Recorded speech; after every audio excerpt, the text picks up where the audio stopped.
부활을 인정할 수밖에 없는 증거를 한 10분 정도로 이제 요약을 해드릴게요. 예. 자, 리 스트로벨이라는 사람은 불신자여서 부인이 왜 저렇게 미쳐있나 이렇게 추적을 했다가 기독교인이 됐죠. 그러면서 영화에서 예수는 역사다라는 영화를 여러분이 한번 보셨을 거예요. 거기에 이제 왜 인정할 수밖에 없나 영화에 있는 내용입니다. 자, 첫 번째, 리버티 신학교 교수님을 만나 보니까 자, 기록이 수십 년, 수백 년이 아니라 부활 후에 몇 달 내의 증언들이 기록이 되어 있다. 그리고 사도 바울이 살아있을 때 예수님을 만났고 그 부활에 대해서 기록을 했잖아요. 그죠? 이런 걸 보니까 굉장히 신빙성이 있다. 그리고 500명 이상의 사람들을 만났네? 믿을 수 있다. 이렇게 본 거고요. 고고학자는 일리아드 사본이 1565개인데 BC 800년에 쓰여졌어요. 근데 사람들이 그걸 믿어. 한참 뒤에 쓰여졌는데도 믿어. 그런데 신약은 사본이 더 많아. 5843개인데 또 성경이 바로 쓰여졌어. 사도 바울이 바로 썼어. 그리고 공간복음 저자들이 바로 썼어. 사도 요한 같은 경우는 바로 밤모습에서 막 환상 계시로 막 글을 썼잖아요. 그죠? AD 90년경에. 예, 그렇잖아요. 100년 안 될 때 막 성경이 쓰여졌잖아요. 이건 지금 800년 막 지나고 막 이러고 뭐 사본이 뭐 많다 그래도 지금 우리는 사본이 5843개인데 왜 못 믿냐. 공학적으로. 바로 쓰인 건데 이렇게 믿을 수 있다. 자, 성서학자 증언을 통해서 처형 후에 매장된 거 허용됐다. 이 실제로 매장될 수 있다.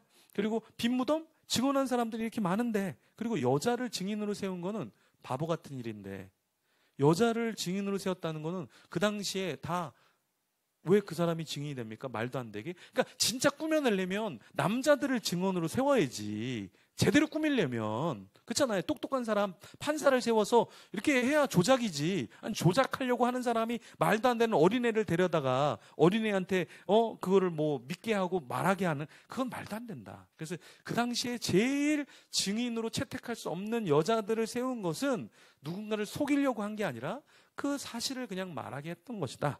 이렇게 변증하는 거죠. 그리고 미국의 신장 폐혈액 연구소 전문의를 통해서 기절설 말이 안 된다.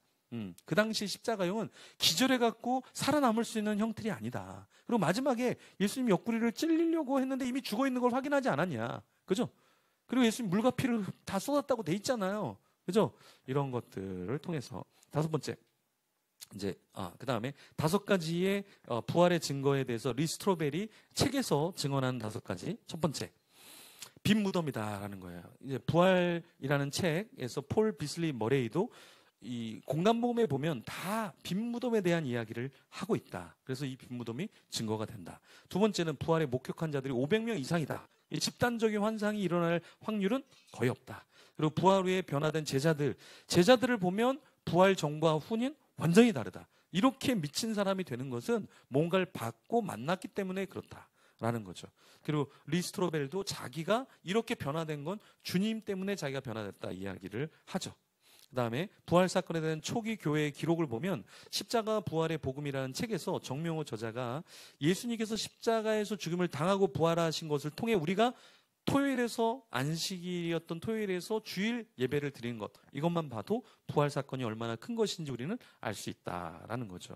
죽은 자 가운데서 부활이란 무엇인가? 라는 책에서 이 클라이드 필링턴 주니어가 뭐라고 얘기하냐면 바울이 이전과 다른 부활에 대해서 논했다. 그게 무슨 말이냐면 부활이라는 이 내용이 아나스타시스 자, 이 단어와 엑스 아나스타시스라는 단어가 있는데 이게 조금 다르다라는 거예요. 그래서 이 내용을 보면 빌립보서 3장 10절, 3장 11절에 보면 그리스도와 그 부활의 권능과 그 고난에 참여함을 알고자 하여 어떻게 해서든지 죽은 자 가운데서 부활에 이르려 하노니 라고 했을 때 여기에 엑스 아나스타시스라는 이 단어는 죽은 자의 자리에서 벗어나는 특별한 부활에 대해서 논했다라는 거예요. 그래서 이 용례가 다른 것과 다르다. 이 부활이라는 단어는 그걸 얘기하고요. 부활에 대한 적대적인 증거는 뭐냐?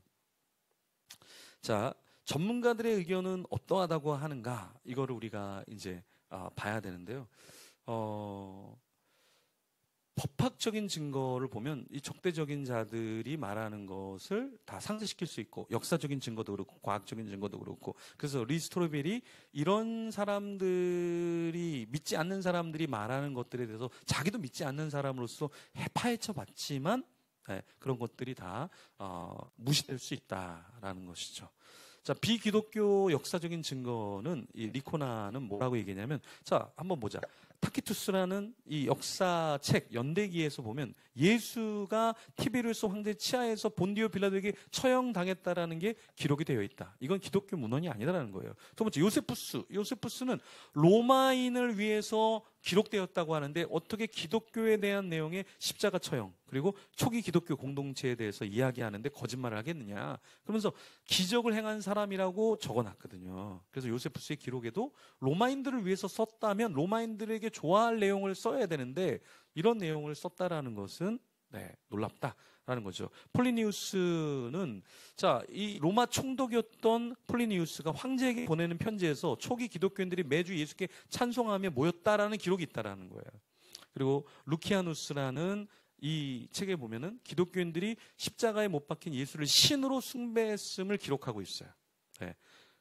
그래서 이걸 인정하는 내용들이 있다. 그럼 외경이라는 건 뭐냐면, 개신교 성경에서는 제외됐지만 카톨릭과 동방 정교회에서는 인정하는 그러한 문헌, 그게 외경이라는 거죠. 네. 그 외경, 이사야 승천기에 보면 예언자 이사야의 환상을 통해서 천상의 세계와 그리스도의 강림 및 부활을 묘사하는 내용이 있습니다. 베드로 묵시록에는 부활 이후의 최후의 심판과 천국의 모습을 상세히 묘사하고 있어요. 에스라 5서에는 부활 신앙이 구약적 전통에서 기독교 신앙으로 확장되는 과정을 보여주는 내용이 담겨져 있습니다. 사도서신이라는 책에는 초대교회 사도들이 예수의 부활과 관련된 신앙을 고백하면서 이를 신자들에게 전하는 내용이 기술되어 있어요.